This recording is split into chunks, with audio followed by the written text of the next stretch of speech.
Hi, welcome to Versus, where we watch weird shows so you don't have to. Today we have... Versus... Okay, so we're going to start with Gantz. Gantz, 2004 Gantz. Everyone's a dickhead. Every single person. A shit. It made me actually really dislike the world. Yes. I don't know, like, we watched the dub of this. I don't know if it was different, but, like, there was some weird phrases and everyone was just a fucking arsehole. Everyone is an arsehole. The guy, couldn't work out if the guy was psychic at the start or they just wanted to put some boobs in there. But that just came up. I don't even think that was anything to do with it, by the way. He could people naked. A lot of the show was you could hear people's inner monologues. Yes. And what they were thinking about. So when he looks at his teacher, she was suddenly naked.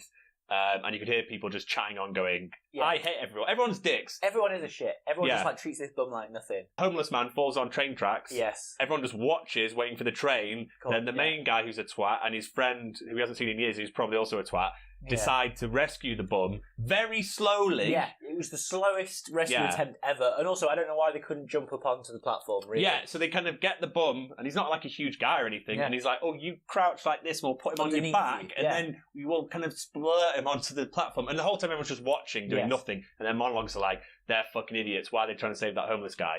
No one's trying to help at all. This is going to ruin my day and stuff like that. So the plan is they save the bum and they're like, well, should we climb up where we just took that man, or should we run away from the train? Because they think the train's going to stop at the stop. So they're going to run faster than a fucking subway train and then obviously climb. I don't know what the fucking plan was. I don't know what the plan was there, because where are they going to get in after the train stop? Anyway, but the train is, sadly, not a local. Yeah. It's an express. It's an express, so straight away plows them down. And their heads just pop off. Heads literally just pop off. People are photographing the heads just flying. It was absolutely fantastic, that scene. And then they just get 3D printed out into... so it's like just a ball. A giant ball. They get 3D printed into a room. With a bunch of other people who have also been 3D printed there. Yeah, and it's sort of like a limbo thing. Yeah, it seemed like limbo.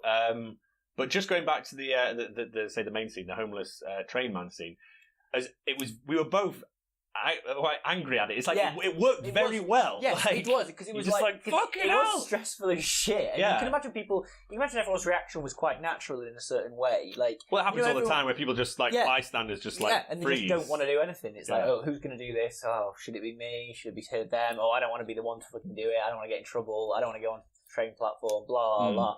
It was a very cynical view on society. Yes, it was like done from someone who obviously hates people in a similar way that I do in Rush Hour. Oh yeah, everyone fucking hate everyone. Well, it was like the guy sees everyone as cunts, but then when he had their inner monologue, they were cunts. Yeah, like they were everyone's just selfish. They were awful. And the guy, the main guy, seemed to be the worst of them. Yeah. He was just an absolute shit. He was a dick, and he in the end he kissed a corpse. Yeah, so they get 3D printed into this world, into this little apartment limbo, and they can't escape because literally they're like touching the door and like, we're ghosts, we can't get through. But then everyone else there were just also twats, and then randomly this naked girl. One of them wasn't a twat. I did actually quite like the kindergarten teacher guy. I suppose he was alright. He was alright because all his things were just like, I hope everyone's okay. Yeah, let's go around the room and say our names and why we're here. But then this naked girl gets 3D printed essentially on the main guy's lap. Yeah. And then he just goes for it. Starts kissing her. I don't really know why that. Like, the guy's got some serious sexual urges. Yeah. But you think that's bad. Yeah, then it gets really bad. Then this fucking Yakuza guy just pops up out of nowhere. Not out of nowhere, he was sitting there. Yeah, he's got bullet holes through his clothes, so he must have been shot, we're assuming. That's how he died. And then he basically just grabs her. I thought that was just his finger in his pocket. I thought it was Yakuza, like he had his finger chopped off. And I thought it was just like, he just went, oh, my finger's back. Yeah. Oh, that's good. I've not seen this for like 10 years because I'm dead and all my stuff's come back. If I remember correctly, I think when you give the finger, it gets put in a little box. Oh, yeah. And they keep the finger. Oh, you keep the finger. Oh, as like a memento. No, they keep the finger. The boss, whoever, because you're apologising to like your higher ups. If you had some like really incompetent mob children, I was about to call them. Mob children. You've got some mob children, and you're the mob boss. How are the mob children? Yeah, how are the mob children doing things? Are they really how many fingers? Well, fucking hell, I've got 3 fingers this week. Yeah. 2 of them don't have any fingers. Anyway, but basically, this Yakuza guy pops up out of nowhere and takes the girl off and just goes, everyone stay in this room because I'm just going to go and rape this naked girl. Yeah, also it seemed like the girl had slit her wrist. That seemed to be her death because she was bleeding but she had no wounds. Poor girl. Yeah. I mean, just being like, I'm just like, you think it's I'm going to end it all. And then it just gets... Random guy makes out with the other guy, drags her into the alley. Yeah. Drags her into like the corridor. But then the nice guy not the nice guy, I think he's the better of the two. The blue-haired guy, the older... Not the older guy, but the taller one. Can't remember what his name was. Yeah. But him, the guy who first off tried to actually save the homeless person. He's the only person who's shown really any sort of, And then he goes to him. He actually does something instead of standing by. Exactly. And he went and saved the girl. And strangled the guy, almost killed him. But I was trying to work out how that would work. We were trying to work out so if he kills him, does he 3D print back out? But then the ball thing, this globe starts playing some music like Today's a New Day. It's like because the episode's called like the first day of the first day of today or whatever.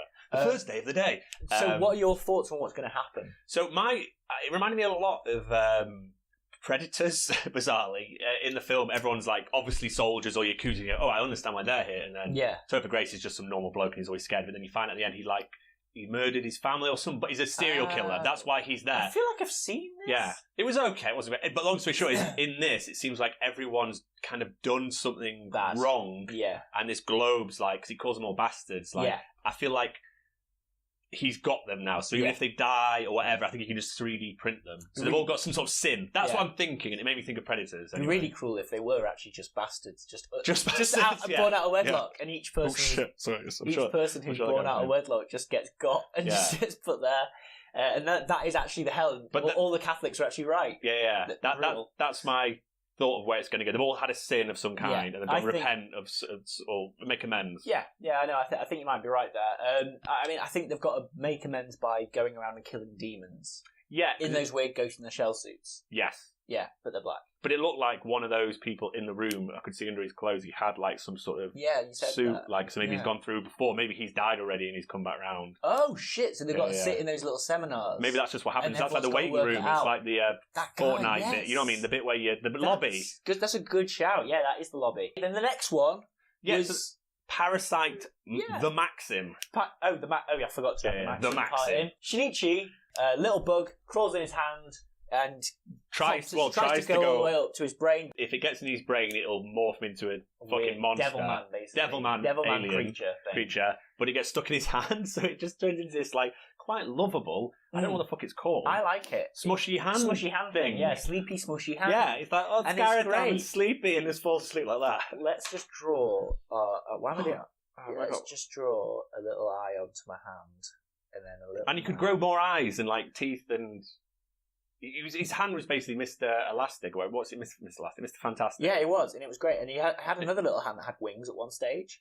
Yeah. And it was like that. Yes, essentially, that's what it was. And it was like, oh, hello! I wish I knew what it was called. Like, I don't know, cute little hand thing. It reminded me of that real head thing I told you about. But yeah, the little hand thing basically just takes over his hand at certain points in time. Mine looks like Crumb from Real Mario Monsters. Yeah, you've got another eye. That is Crumb.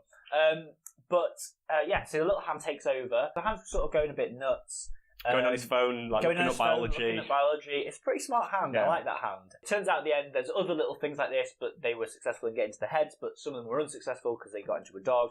He's got to fight this weird dog parasite in the end. Yeah, that can fly. It was also a bit Dead Space. I don't know if you ever played Dead Space. The deadites in that, like the lot of winged, like flappy, lungy things. The actual monster designs are very cool. Like, yeah, I thought that, throughout the episode, it keeps going back to this sort of killing spree. So there's like a guy, his head, he's obviously got in the brain and he like eats his wife and then his kids and then someone else in an alley. Which is super Devilman-y. Yeah. Whole thing was so Devilman-y. The style of the demon things. Yeah, were really Devilman Crybaby. Mostly Crybaby there, I don't know about the original Devilman. I don't think it was really like that. But the little hands, I really like it. I love it. I want it. I want to get this tattooed on my hand. Like it had like weird little stubby feet that would come out, and it turned into a fish at one point. It was like reading about fish. Oh yeah. When the guy's asleep, basically it does its whatever. Does its thing, and then it gets tired for the rest of the day. And then you can use it like a normal hand. Basically, it never really explained what these things were. They're just sort of parasites. But then at the end, it's like.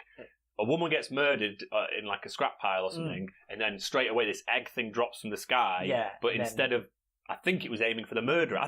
That's what they asked the murderers. Like, yes, that's what I mean. Like, obviously, like maybe if this thing's really hungry for people, then obviously maybe it might be better to get someone who actually has bloodlust. Yeah. I actually started to love Parasyte. Yeah, I really liked it. I really liked the little Parasyte. To be honest, I think both of these shows, like, I think the Parasyte one was like, I think it was a bit more modern, and it was more, the way it was drawn was nicer to look at. It was more visually pleasing. But I actually quite liked the mystery of, hold on, I liked that as well. What's happening now? I'd like to watch Gantz again, but only the second episode, so I kind of know what the next bit is. What the shit's going on. Whereas with Parasyte, I feel like it could just be like Demon of the Week. So he's going to be the hero. And it looks quite fun. I'm very intrigued by Gantz, as I say, but I don't know if I'm necessarily like gonna love the sheer brutality of the people. I can handle a bit of gore. I actually don't want my opinions on people to be too like destroyed, because actually when I was there, I was like, oh, lovely little subway station. Everyone just keep and then, but when I was there, I was like, oh shit, do you think that's what Nakacho was like? Well, no, because if anyone ever speaks, I was talking about Japan so much, but every time people go, oh, why do you like it so much? My main thing is just go, oh, it's just got a really good vibe. Everyone's so nice and friendly and stuff, but it's like the complete opposite. Yeah, and so it sort of brutalises it. Like, who's that fucking gaijin on the fucking train? And that's what I'm thinking now. Everyone's just there like, oh yeah, fucking hell, they want to push me on the tracks with a smell, maybe. I think, actually, for me, Parasyte might take it in terms of the verses. Yes, for ease of watching, and it's got not wanting to hurt my mind. Yeah, also, the main guy in it seemed like quite an actual nice guy who was just in a situation, whereas the other guy was like, I'm a dick. A complete shit. Yeah. But maybe he'll redeem himself. Maybe that's the point. He needed to be a shit. I think that's it, 100%. So on this episode of Versus, the winner is Parasyte, the Maxim. Right. Thank you very much for watching. Thanks for watching. Versus. Adios.